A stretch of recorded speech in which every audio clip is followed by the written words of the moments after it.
Video olanlar menamdona videodışyas. Тавun барат Янка Дме, Володь Светлана, а сычка комик и урок. Здравствуйте, мои дорогие слушатели. Время разговорного коми-языка. Итак, начнем. А хотя продолжим. Помните, мы на прошлом уроке с вами изучали животных. Пемасьяс.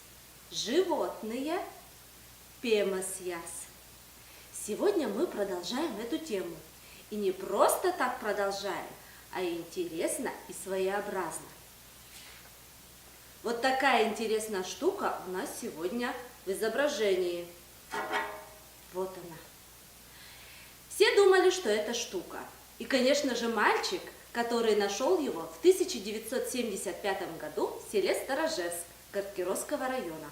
Звали его Николай Латкин.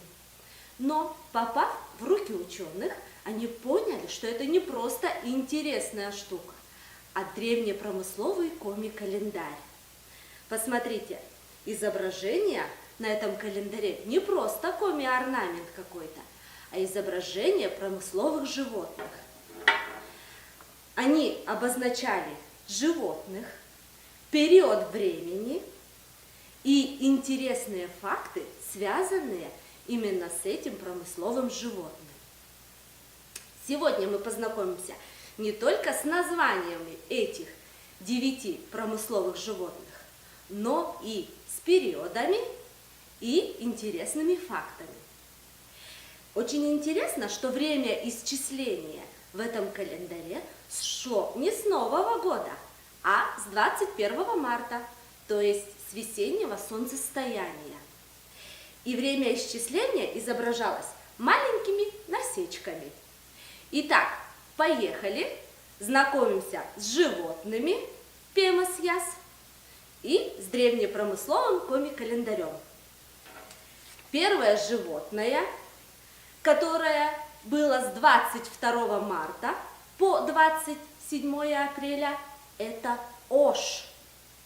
Ож или медведь, период медведя, ож. Чем же знаменателен этот период? Именно в этот период медведи покидают свою берлогу. То есть с 22 марта по 27 апреля ож покидает свою берлогу.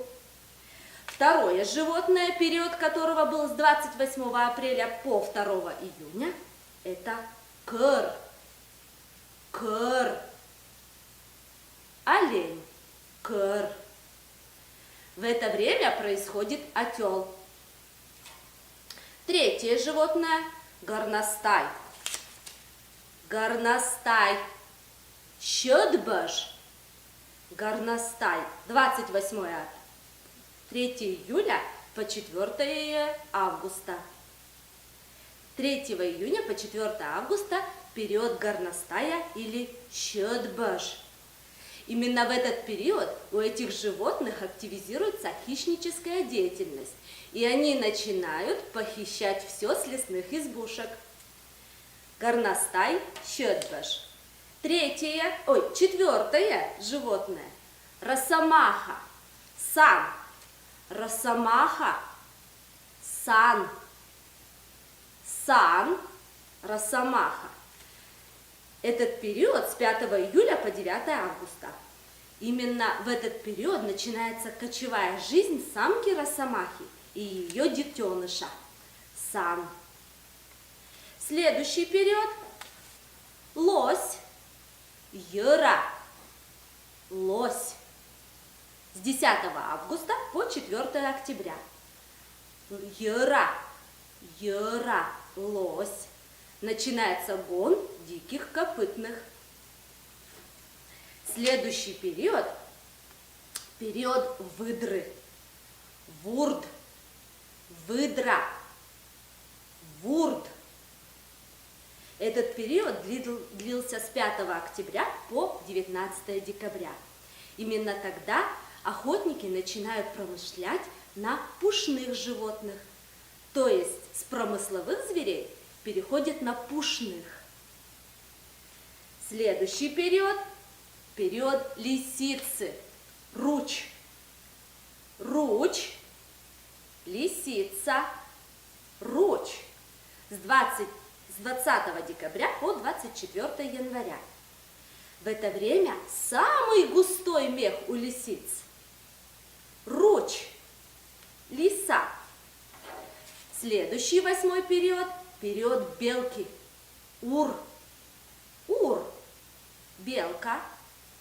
С 25 января по 21 февраля. Ур. Начинается гон у белок. Ур.